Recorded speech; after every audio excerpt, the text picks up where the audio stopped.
क्या आपने कभी खुद से पूछा है, अगर भगवान सच में है तो वह हमें क्यों नहीं दिखाई देते?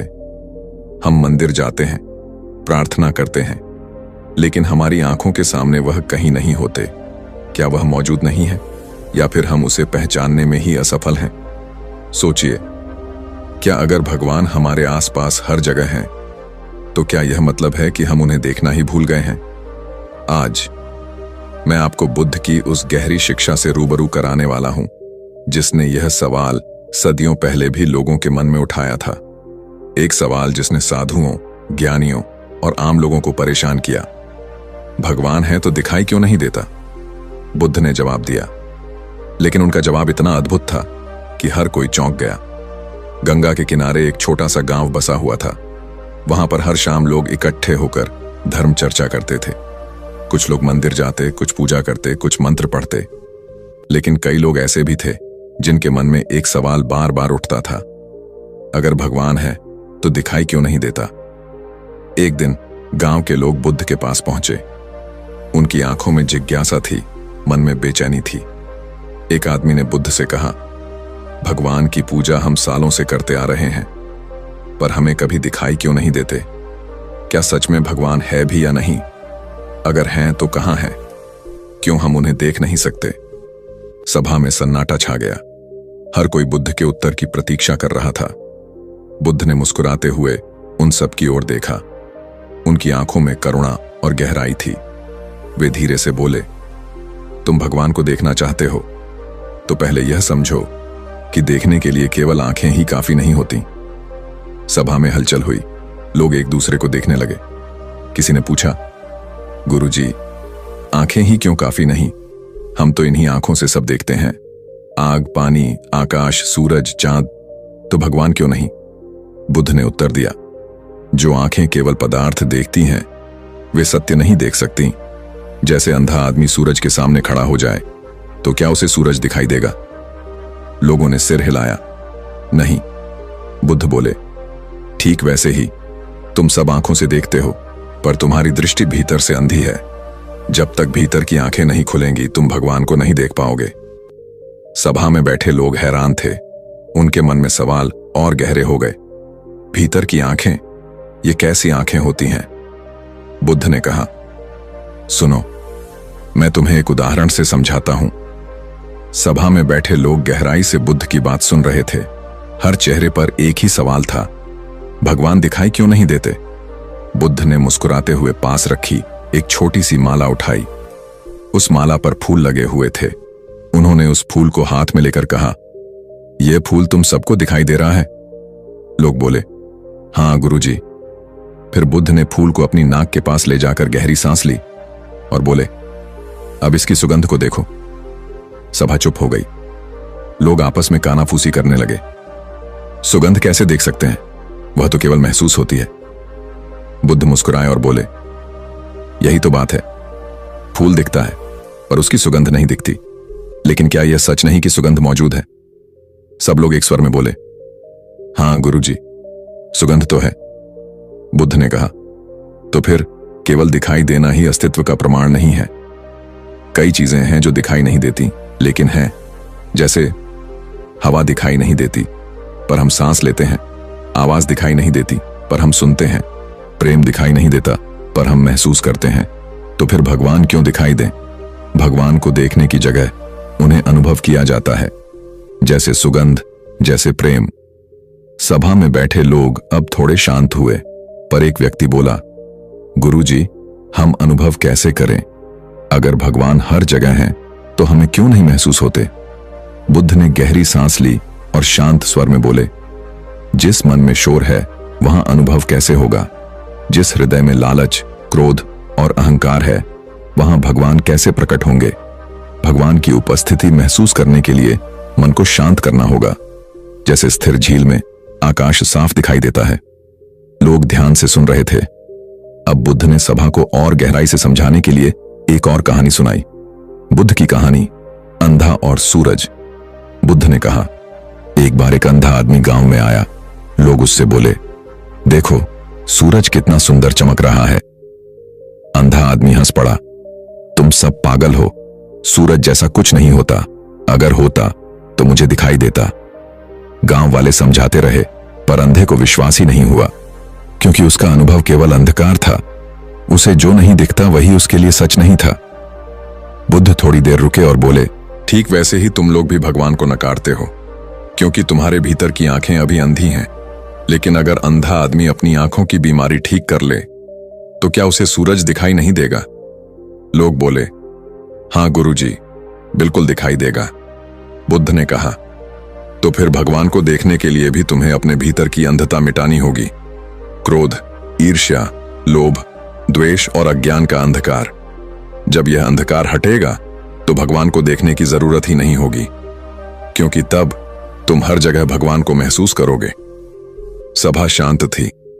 लोगों के मन में अब कुछ स्पष्टता आने लगी थी, पर सवाल अभी भी बाकी था। अगर भगवान है तो वह कहां है? हमें क्यों नहीं दिखता? बुद्ध ने चारों ओर देखा और धीरे से बोले, भगवान को देखना संभव नहीं है, क्योंकि तुम और भगवान अलग अलग नहीं हो। जिसे तुम भगवान कह रहे हो वह वही है जिससे तुम्हारा अस्तित्व बना है।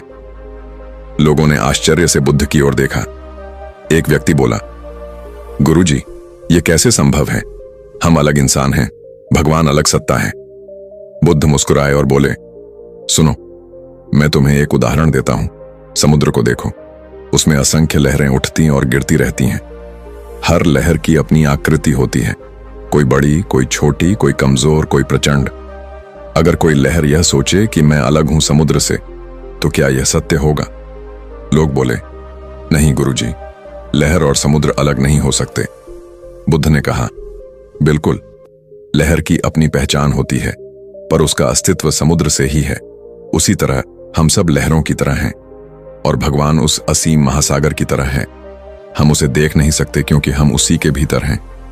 क्या मछली कभी समुद्र को देख सकती है?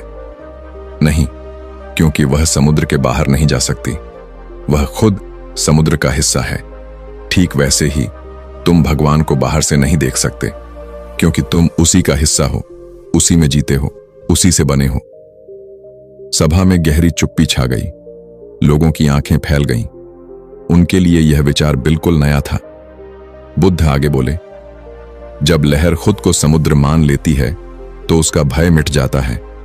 वह जान जाती है कि उसका अंत नहीं है, क्योंकि समुद्र कभी समाप्त नहीं होता। उसी तरह जब इंसान समझ लेता है कि वह अलग नहीं है, बल्कि उसी शक्ति का हिस्सा है जिसे लोग भगवान कहते हैं, तो उसका भय, दुख और अज्ञान मिट जाता है। उस समय भगवान दिखाई नहीं देता, बल्कि भीतर महसूस होता है, जैसे लहर अपने भीतर पूरे समुद्र की गूंज सुन लेती है। इस बिंदु पर सभा में बैठे लोग बहुत गहरे विचार में डूब गए। किसी की आंखों में आंसू थे, किसी के चेहरे पर शांति और किसी के मन से सदियों का संशय मिट रहा था। सभा में सभी लोग गहरी तन्मयता से बैठे थे। बुद्ध ने धीरे धीरे अपनी आंखें बंद की और कुछ क्षण मौन रहे। फिर उन्होंने कहा, भगवान को देखने का प्रश्न असल में अंधकार और प्रकाश का प्रश्न है। तुम सब कहते हो कि भगवान दिखाई क्यों नहीं देता, लेकिन यह मत भूलो, जो आंख अंधकार में है वह रोशनी को कैसे देख सकती है? सभा में बैठे एक व्यक्ति ने पूछा, गुरुजी, इसका क्या अर्थ है? क्या हम सब अंधे हैं? बुद्ध ने हल्की मुस्कान के साथ कहा, नहीं, तुम शारीरिक रूप से अंधे नहीं हो, पर तुम्हारे भीतर का मन अंधकार से ढका हुआ है, और जब तक यह अंधकार रहेगा भगवान का प्रकाश दिखाई नहीं देगा। फिर बुद्ध ने पास रखे एक दीपक को जलाया। दीपक की लौ धीरे धीरे जलने लगी। बुद्ध ने पूछा, तुम सबको यह दीपक दिखाई दे रहा है? सब लोग बोले, हां गुरुजी। बुद्ध ने दीपक को अपने वस्त्र से ढक दिया। अब लौ पूरी तरह छिप गई। उन्होंने कहा, अब क्या तुम्हें यह दीपक दिखाई दे रहा है? सबने कहा, नहीं। बुद्ध ने वस्त्र हटाया। दीपक फिर चमक उठा। बुद्ध बोले, दीपक तो हमेशा था, सिर्फ आवरण ने उसे ढक दिया था। जैसे ही आवरण हटा, दीपक प्रकट हो गया। ठीक वैसे ही भगवान भी हमेशा है, लेकिन तुम्हारे भीतर का अज्ञान, तुम्हारे भीतर की वासनाएं, तुम्हारा क्रोध, तुम्हारी ईर्ष्या, तुम्हारा लोभ, ये सब उस दीपक पर पड़ा हुआ आवरण है। जैसे ही यह आवरण हटेगा, तुम देखोगे कि भगवान तो कभी गायब नहीं था, वह हमेशा तुम्हारे भीतर और बाहर था। सभा में बैठे लोग इस उदाहरण से मंत्रमुग्ध हो गए। उनकी आंखों में चमक आ गई। फिर बुद्ध ने कहा, भगवान को बाहर खोजने की भूल मत करना। उसे मंदिरों, मूर्तियों और आकाश में मत ढूंढना। वह तो तुम्हारे ही भीतर है। बस अपने अंधकार को मिटाओ और वह स्वयं प्रकट हो जाएगा। यह सुनकर सभा में बैठे कई लोग आंसुओं से भर उठे, क्योंकि अब उन्हें समझ आ रहा था कि भगवान दिखाई क्यों नहीं देता। समस्या भगवान की अनुपस्थिति नहीं थी, बल्कि हमारे भीतर का आवरण था। सभा में बैठे लोगों की आंखें चमक उठी थीं। वे अब समझने लगे थे कि भगवान क्यों नहीं दिखाई देता। लेकिन उनमें से एक युवक ने बुद्ध से कहा, गुरुजी, अगर भगवान सचमुच हमारे भीतर है तो फिर हमें उसकी उपस्थिति क्यों नहीं महसूस होती? क्यों हमें लगता है कि हम अकेले हैं? कभी कभी तो जीवन इतना कठिन हो जाता है कि लगता है जैसे कोई हमारी सुन ही नहीं रहा। बुद्ध ने उसकी ओर करुणा भरी दृष्टि से देखा, फिर बोले, सुनो, मैं तुम्हें एक कहानी सुनाता हूं। कहानी। मां और बच्चा। एक बार की बात है, एक छोटे से गांव में एक औरत का बच्चा जन्म से ही अंधा था। वह बच्चा अपनी मां के साथ ही बड़ा होने लगा। मां हर पल उसकी देखभाल करती, उसके लिए खाना बनाती, उसके कपड़े साफ करती, रात को उसके पास जाग कर बैठती। लेकिन बच्चा अपनी अंधता के कारण अपनी मां को कभी देख नहीं पाया। एक दिन बच्चा रोते रोते बोला, सब लोग कहते हैं कि मेरे पास मां है, पर अगर मां है तो मुझे दिखाई क्यों नहीं देती? मैंने कभी उसे देखा क्यों नहीं? मां के आंसू निकल आए। वह बोली, बेटा, तू मुझे देख नहीं सकता, पर क्या तू यह नहीं जानता कि तेरी हर धड़कन में मैं शामिल हूं? तेरे हर कदम को मैं संभालती हूं। तेरे हर दुख को मैं अपने आंचल में छुपा लेती हूं। तू मुझे देख भले ही न पाए, पर मैं तुझे हर पल देख रही हूं। बुद्ध की व्याख्या। यह कहानी सुनाकर बुद्ध बोले, इसी तरह भगवान भी है। तुम उसे अपनी आंखों से देख नहीं पाते, पर वह तुम्हारे जीवन के हर पल में मौजूद है। जब तुम दुखी होते हो तो तुम्हें संभालने वाली करुणा ही भगवान है। जब तुम प्रेम करते हो तो प्रेम की मधुरता ही भगवान है। जब तुम शांति अनुभव करते हो तो वही शांति भगवान की उपस्थिति है। भगवान को बाहर देखने की कोशिश मत करो, बल्कि अपने अनुभवों में पहचानो। वह तुम्हें हर समय देख रहा है, हर पल तुम्हारे साथ है, जैसे मां अपने बच्चे को हर क्षण देखती है। सभा में सन्नाटा छा गया। लोगों की आंखों से आंसू बहने लगे। कई लोगों ने हाथ जोड़ लिए। किसी के दिल का भारी बोझ हल्का हो गया। अब वे समझ चुके थे, भगवान की अनुपस्थिति समस्या नहीं है, बल्कि हमारी दृष्टि की सीमाएं समस्या है। सभा अब पूरी तरह शांत थी। लोगों के मन से धीरे धीरे संदेह हट रहा था, पर अब उनके भीतर एक और सवाल उठ रहा था, गुरुजी, अगर भगवान हमें दिखाई नहीं देता तो उसे अनुभव करने का मार्ग क्या है?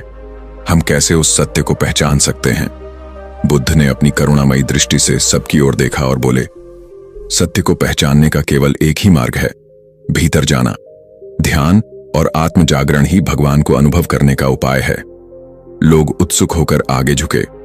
बुद्ध ने समझाना शुरू किया। बुद्ध का दृष्टांत, कीचड़ और साफ झील। एक झील की कल्पना करो। अगर झील का पानी गंदा और कीचड़ से भरा है तो उसमें आकाश और चांद का प्रतिबिंब कैसा दिखाई देगा? लोग बोले, धुंधला और विकृत। बुद्ध ने कहा, और अगर वही झील शांत और निर्मल हो जाए तो उसमें पूरा आकाश और चांद साफ दिखाई देगा। लोग बोले, हां बिल्कुल।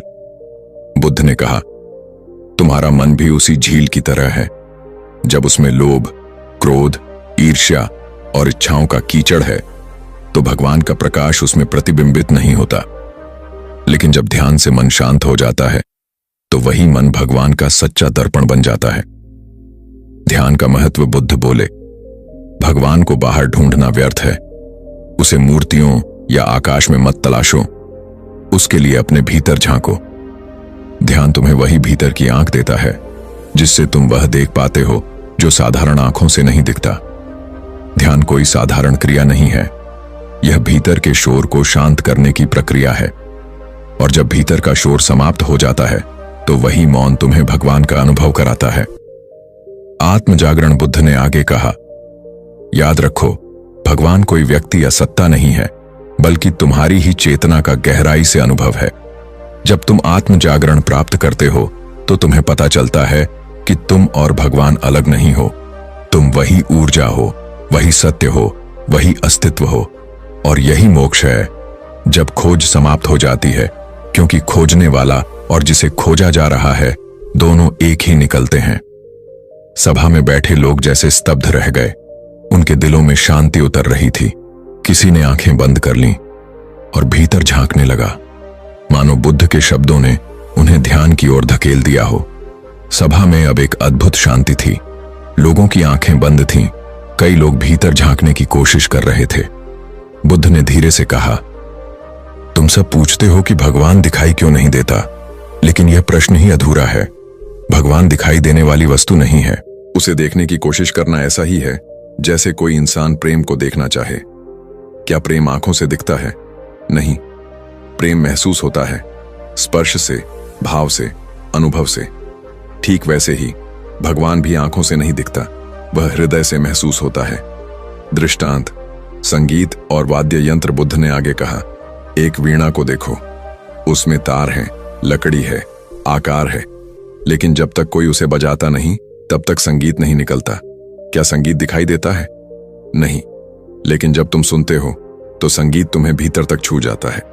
भगवान भी उसी तरह है। वह संगीत की तरह है, अनुभव में आता है पर आंखों से दिखाई नहीं देता। अंतिम शिक्षा बुद्ध ने अपनी गहरी आवाज में कहा, याद रखो, भगवान को मूर्तियों में मत खोजो, उसे आकाश में मत खोजो, उसे आंखों से मत देखो, बल्कि अपने जीवन में प्रेम बनाओ, करुणा बनाओ, शांति बनाओ। यही सब भगवान का सच्चा रूप है। जब तुम दूसरों की पीड़ा को अपना मानोगे, जब तुम्हारे भीतर अहंकार टूटेगा, जब तुम्हारा मन निर्मल होगा, तो तुम देखोगे कि भगवान हमेशा से यही था। तुम ही उसके रूप हो, मैं ही उसका रूप हूं। ये पूरी सृष्टि उसी का विस्तार है। भगवान दिखाई नहीं देता क्योंकि वह तुम्हें जीने के लिए मिला है, देखने के लिए नहीं। सभा में बैठे लोग निशब्द हो गए। कई लोग रो रहे थे, कई मुस्कुरा रहे थे और कई पहली बार अपने भीतर उतरने लगे थे। लोगों को अब समझ आ गया था कि भगवान दिखाई क्यों नहीं देता, क्योंकि वह देखने की वस्तु नहीं है, वह जीने का सत्य है।